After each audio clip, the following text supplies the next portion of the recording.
morning to all of you. Let's start a new chapter, money and inflation. Okay, so we all know about the money. Okay, and inflation means there is increase in continuous increase in price rise is called as inflation. So in this chapter we will learn about money and inflation. So first of all we will start from introduction. Money is at the center of all economic activities in a modern world. Money जो है वो सभी जितनी भी economic activities है उसके centre में है मनी ही है. ठीक है. टू सेटिस्फाई हर और his needs an individual requires money to buy goods and services. हमारी रोजिंदी लाइफ में हमें पता है कि हमें बहुत सी ऐसी नेसेसरी चीज़ें जो है कमोडिटीज जो है जो हमें फुलफिल करनी होती है. So we have many needs to fulfil in our daily life. So to satisfy these needs, everyone has to earn or to expend money. So everyone requires money to buy goods or services. कोई भी चीज़ें खरीदने के लिए या फिर कुछ भी काम करने के लिए हमें मनी चाहिए. ठीक है. कुछ परचेज करना हो या कुछ देना हो तो हमें मनी तो चाहिए. ठीक है. Money is not only the medium of exchange but it is also use the store value. People save money for their future needs. Money सिर्फ मीडियम ऑफ एक्सचेंज ही नहीं है कि मनी को हम खर्च करके उसके बदले में कोई कमोडिटी ले. सिर्फ वो मीडियम ऑफ एक्सचेंज ही नहीं है but it is a store value. उसको हम सेविंग भी करते हैं, स्टोर भी करते हैं for our future needs. To satisfy our future needs we store money as a savings. Okay, so human wants are unlimited and a person cannot satisfy all wants by one's own produce. Humans needs जो है, human wants जो है वो unlimited है और सभी लोग जो है वो अपनी wants जो है अपने आप पर satisfy नहीं कर सकते. इसके लिए उसको किसी न किसी चीज पर डिपेंडेंट रहना पड़ता है. वो सभी नीड्स जो है अपने आप प्रोड्यूस नहीं कर सकते, सभी wants जो है फुलफिल नहीं कर सकते. इसके लिए सभी पर्सन को किसी न किसी पर डिपेंडेंट रहना पड़ता है. Thus a person tries to satisfy maximum possible wants by way of mutual exchange of goods and services.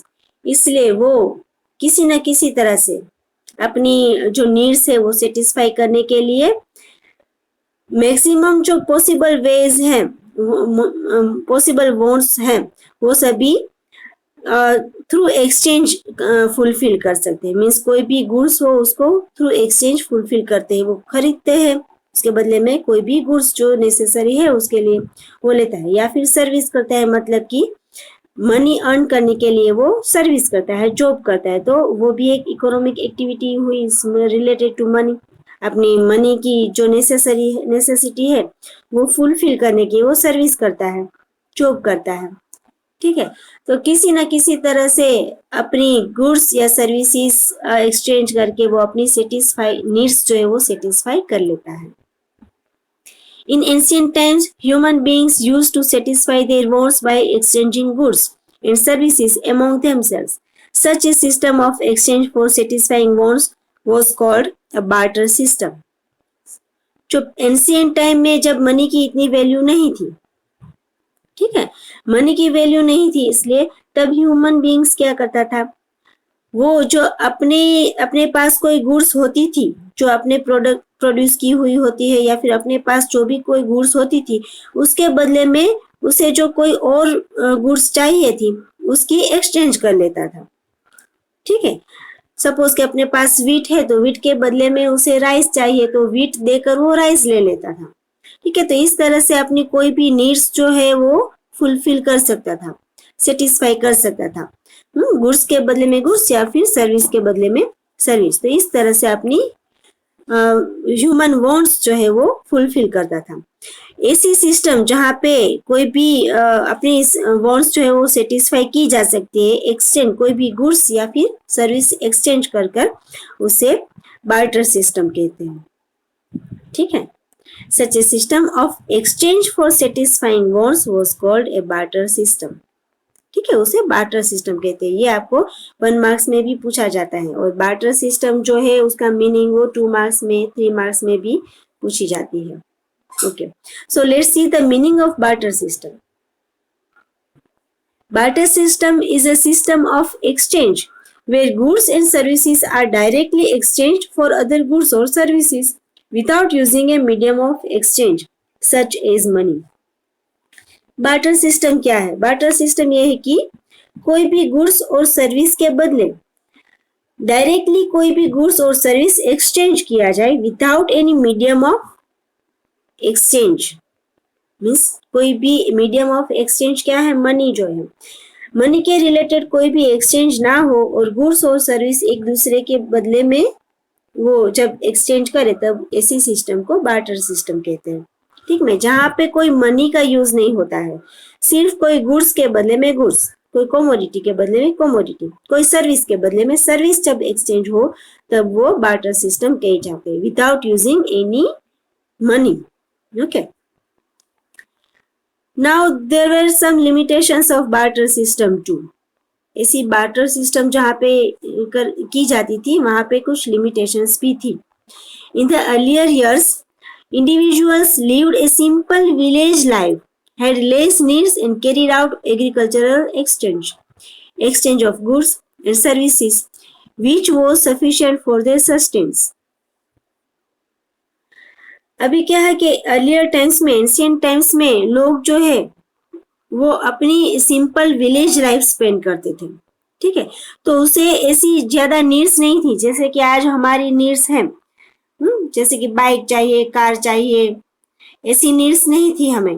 TV चाहिए, फ्रिज चाहिए, ऐसी कोई नेसेसिटीज पहले के जमाने में लोगों की नहीं थी। उनका लाइफ जो थी वो सिंपल थी, और वो सिर्फ एग्रीकल्चरल रिलेटेड उनकी जो थी अपनी नीड्स वही थी।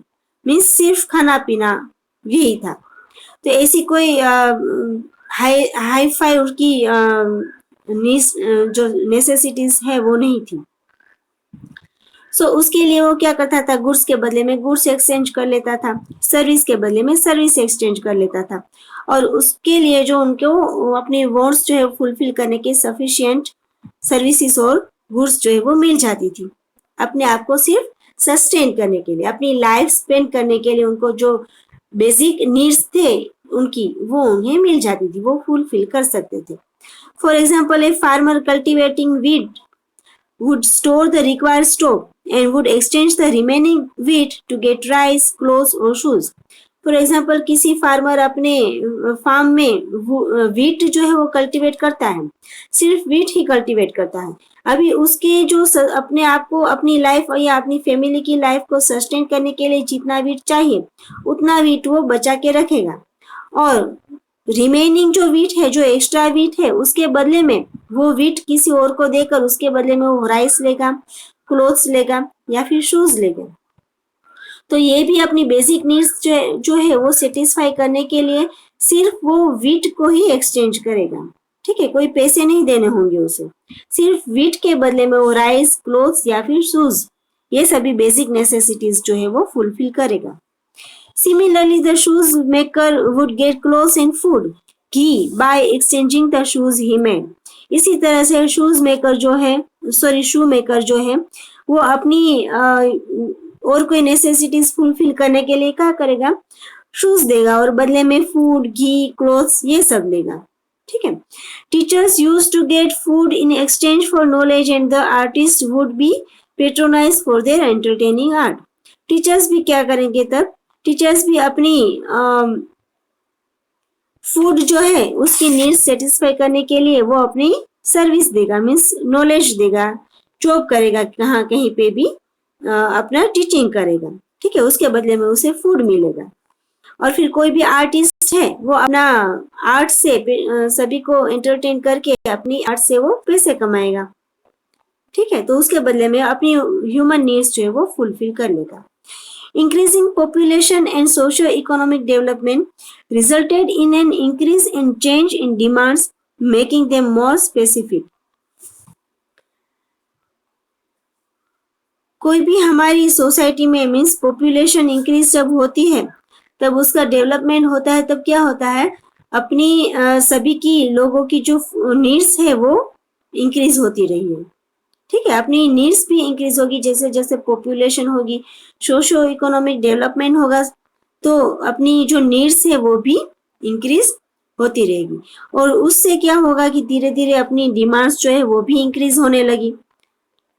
ठीक है, अपनी डिमांड जो है वो इंक्रीज होने लगी, और जो अपनी बेसिक नीड्स जो थी वो धीरे धीरे स्लो होने लगी। ठीक है, so industrialization, urbanization, division of labor and specialization made the barter system limited and less applicable. फिर धीरे धीरे क्या हुआ, इंडस्ट्रियलाइजेशन हुआ, धीरे धीरे लोग विलेज से होकर, क्योंकि टेक्नोलॉजी जब डेवलप हुई, सभी नॉलेज लेने लगे, मीन्स एजुकेटेड होने लगे, एजुकेशन सभी तरह सभी फील्ड में करने लगे, तो धीरे धीरे इंडस्ट्रियलाइजेशन हुआ। लोग खेती को छोड़कर अभी इंडस्ट्रीज की ओर आने लगे थे। ठीक है, अर्बेनाइजेशन होने लगा, विलेज से वो अर्बन की ओर आने लगे थे। फिर इसलिए लेबर का भी डिवीजन होने लगा, जो अपने अपने फील्ड में स्पेशलिस्ट थे तो वो उनका भी डिवीजन होने लगा, सभी अपने टैलेंट के हिसाब से सभी को जॉब मिलने लगी। स्पेशलाइजेशन मीन्स सभी जिसमें सबकी स्पेशल अपनी अपनी स्पेशलिटीज होती हैं, उस तरह से उनको वर्क मिलने लगा। तो ये सभी की वजह से धीरे धीरे क्या हुआ, बार्टर सिस्टम जो है वो लिमिटेड होने लगी, बहुत ही कम होने लगी, ग्रेजुअली इट डिक्रीजेस। ओके, सो और एंड लेस एप्लीकेबल मीन्स बहुत ही कम एप्लीकेबल होती थी। आज भी कई जगह पे बार्टर सिस्टम होती है, लेकिन बहुत ही कम, जो विलेजेस में होती है। जो कोई फार्मर्स सिर्फ अपने लाइफ सस्टेन करने के लिए क्रॉप्स जो है वो ग्रो करते हैं, तो वो सिर्फ वहीं पे लिमिटेड रह जाती है। ठीक है, तो it was now less applicable and limited. So the mutual exchanges decreased and the personal needs increased.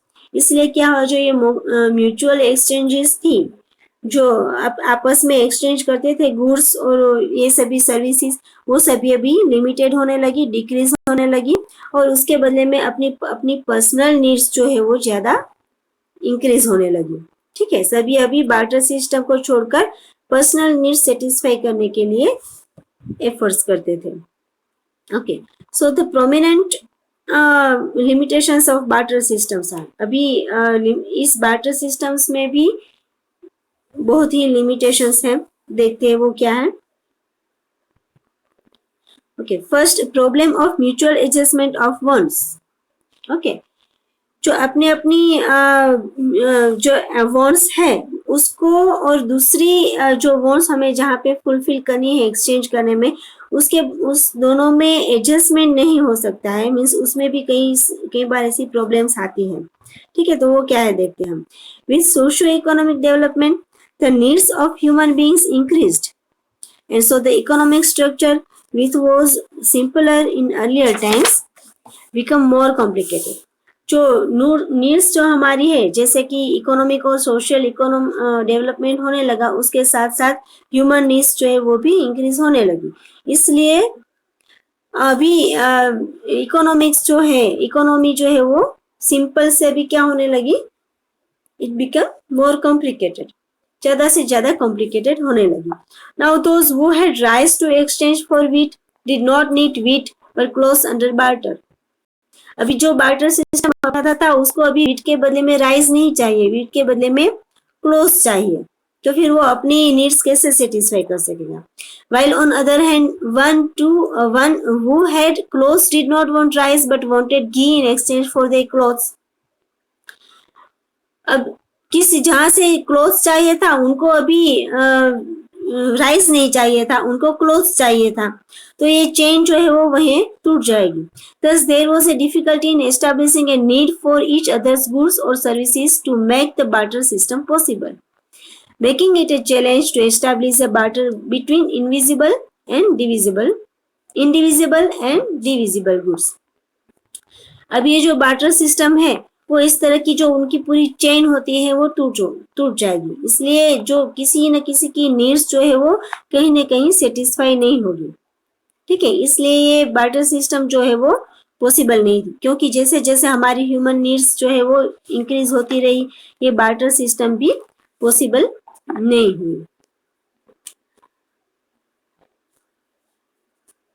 Okay, सो कोई भी ऐसी चीज जो है उनका, जो हमें बार्टर सिस्टम थ्रू जो चीज चाहिए उसके साथ उसका एडजस्टमेंट जो है वो नहीं हो रहा था। ठीक है, इसलिए उनकी कैसे उनकी एक्सचेंज करें गुड्स और सर्विसेज की, उसकी प्रॉब्लम्स जो है वो क्रिएट होती थी। सो नेक्स्ट जो है वो difficulty in storing value. Okay, so there was an increasing problem in storing value. Here value means exchange value. यहाँ पे जो एक्सचेंज वैल्यू है, यहाँ पे वैल्यू का मीनिंग एक्सचेंज वैल्यू किया गया है, क्योंकि एक्सचेंज वैल्यू जो है मतलब वो कहाँ पे गुड्स और सर्विसेज के लिए यूज होती थी, तो वो स्टोर नहीं कर पाते थे, क्योंकि ठीक है, तो स्टोर करने में भी प्रॉब्लम होती थी। क्या क्या डिफिकल्टीज आती थी वो देखते हैं। ए फार्मर में exchange wheat for pair of shoes और cloth, but when productivity rises and she or he produces more wheat, there arises a problem of strong surplus wheat. अभी किसी फार्मर को वीट के बदले में शूज और cloth चाहिए, इसलिए उन्होंने प्रोडक्टिविटी जो है वो राइज अप की, बहुत ही ज्यादा प्रोडक्शन कर लिया, लेकिन अभी जितनी उसकी नेसेसिटीज है उतना ही वो स्टोर कर सकते हैं, लेकिन अपने शूज और क्लोथ या राइस के बदले में जो जितने भी वीट उन्होंने ज्यादा एक्स्ट्रा प्रोडक्ट किए हैं उनको स्टोर करने की प्रॉब्लम क्रिएट होती थी। ठीक है, if wheat can be stored for a long period then at a future date such stock of wheat can be exchanged for new pair of shoes or clothes or rice, but the question arises how to store wheat। ठीक है, तो ये wheat, जब extra wheat जो है वो future के लिए वीट शूज और क्लॉथ के बदले में एक्सचेंज कर सकते हैं राइस के बदले में, लेकिन इससे भी ज्यादा बहुत सालों तक तो ये वीट जो है वो हम स्टोर नहीं कर सकते, क्योंकि वो बिगड़ जाएंगे। तो इसकी प्रॉब्लम क्रिएट होती थी कि वीट को स्टोर कैसे करें। ठीक है, क्योंकि वो तो अभी डिक्यू हो जाएंगे, बिगड़ जाएंगे, ज्यादा तो नहीं स्टोर कर सकेंगे। When an individual produced on a large scale through one's own efforts, she or he had to exchange this produce instantaneously for other goods or services। अभी कोई भी पर्सन जो है वो बहुत ही ज्यादा अपने अपने जितना भी एफर्ट्स हो सकता था उससे भी ज्यादा वो प्रोडक्ट कर लेंगे कोई भी चीज, तो अभी इंस्टेंट मीन्स इमरजेंसी में तो वो उनसे कोई सर्विसेज नहीं मिल सकती है। ठीक है, जल्दी से तो इतनी सारी चीजें तो नहीं चाहिए उसके कि एक साथ 4-5 साल के शूज ले ले या फिर 4-5 साल के कपड़े ले ले, इतने भी तो नेसेसिटी उनकी नहीं होती है। So it was otherwise difficult to store the surplus goods और store the exchange value of these goods. तो वीट के बदले में इतनी सारी जो हम गुड्स लेंगे एक्सचेंज में, तो उनको भी स्टोर करना बहुत ही मुश्किल हो जाएगा। ठीक है, तो ये सभी स्टोरिंग की जो प्रॉब्लम है, डिफिकल्टीज है, वो क्रिएट होती थी बार्टर सिस्टम में। Okay, so now let's see problem of measurement of value. अभी उस बार्टर सिस्टम में ये भी प्रॉब्लम आ रही थी कि उसकी वैल्यू कैसे मेजरमेंट करें। ठीक है, कोई एक चीज की प्राइस तो सेम नहीं होती है, वीट की भी डिफरेंट होती है, राइस की भी डिफरेंट होती है, शूज की और क्लोथ्स की भी प्राइसेस जो है वो डिफरेंट ही होती है। सो उसको कैसे मेजरमेंट करें, एक्सचेंज जब करते हैं तब उसको मेजरमेंट कैसे करें। With the introduction of division of labor and specialization in any industries driven economy, the issue of measuring the value of goods and services emerged। जब भी कोई ऐसे जो एक्सचेंज होती थी, कोई भी गुड्स जो है वो एक्सचेंज होती थी, तब क्या हुआ था, मीन्स अपनी अपनी स्पेशलिटीज के हिसाब से जो भी गुड्स और सर्विसेज प्रोडक्ट होती थी उनको मेजर करना मुश्किल हो जाता था, क्योंकि उसकी मेजरिंग की इश्यूज जो है वो क्रिएट होती थी। Exchanging wheat for rice was simpler, but now large number of goods became available for exchange against wheat and hence it became difficult to determine and maintain the exchange value of wheat। wheat के बदले में अभी ऐसी बहुत सी चीजें सामने आ जाती थी जिसके उसके रेट को याद रखना भी मुश्किल हो जाता था। फिर उनकी प्रॉब्लम होती थी कि उसकी वीट के बदले में और प्राइस की वैल्यूज क्या है, और वो प्राइस डिटरमाइन करना, फिर उसको मेंटेन करके रखना, ये भी एक डिफिकल्टीज आती थी। क्योंकि हर बार उनके सामने जो एक्सचेंज में चीजें आती थी उसकी प्राइस जो है वो डिफरेंट होती थी. If 20 kg of wheat is equal to 40 kg of rice, 10 meters of textile and 1 kg ghee. ठीक है. In a modern structure the question of measurement as how much of textile can exchange for 1 kg घी. तो 1 kg घी के बदले में कितना textile जो है वो हमें मिल सकेगा. तो ये सभी मेजरमेंट की जो प्रॉब्लम्स है वो क्रिएट होती थी. ठीक है. और how much of rice can exchange for 1 kg ghee. ठीक है. 1 kg राइस के बदले में 1 kg घी कैसे मिल सकता है, वो सब एडजस्ट नहीं होता है क्योंकि घी की प्राइस जो है वो ज्यादा होती है. ठीक है. तो इस तरह से मेजरमेंट की वैल्यू जो है वो उसकी प्रॉब्लम्स बार्टर सिस्टम में क्रिएट होती थी. It became difficult to determine such measures and hence arose a need for a universally acceptable measuring rod. इसलिए ये सभी डिफिकल्टीज क्रिएट होती थी. इसलिए जो भी यूनिवर्सली एक्सेप्टेबल मेजरिंग है रॉड है, मीन्स जितने भी वैल्यू के उनके रॉड्स हैं जिसे मेजरमेंट कर सके, उसकी नीड जो है वो ज्यादा भी राइज हुई थी. ठीक है. तो ये इसीलिए ये बार्टर सिस्टम्स जो है वो स्लोली लिमिटेड होने लगी, डिक्रीज होने लगी. This lead to the origin of money which became a standard measure of value and a common denomination of trade. इसीलिए धीरे धीरे अभी मनी की जरूरत हुई. धीरे धीरे मनी जो है वो ओरिजिन हुआ, क्रिएट हुआ. ठीक है. जिससे स्टैंडर्ड मेजर ऑफ वैल्यू जो है वो क्रिएट की जाए और सभी कॉमन पीपल भी उनको ट्रेडिंग में यूज कर सके. ठीक है. So common denomination of trade. इसलिए ये सभी बार्टर सिस्टम में जो भी डिफिकल्टीज आती थी उसके बदले में अभी कोई एक प्रॉपर वैल्यू जो यूनिवर्सली एक्सेप्टेबल हो, ऐसा मेजरिंग रॉड जो हो उसको अपनाया गया था.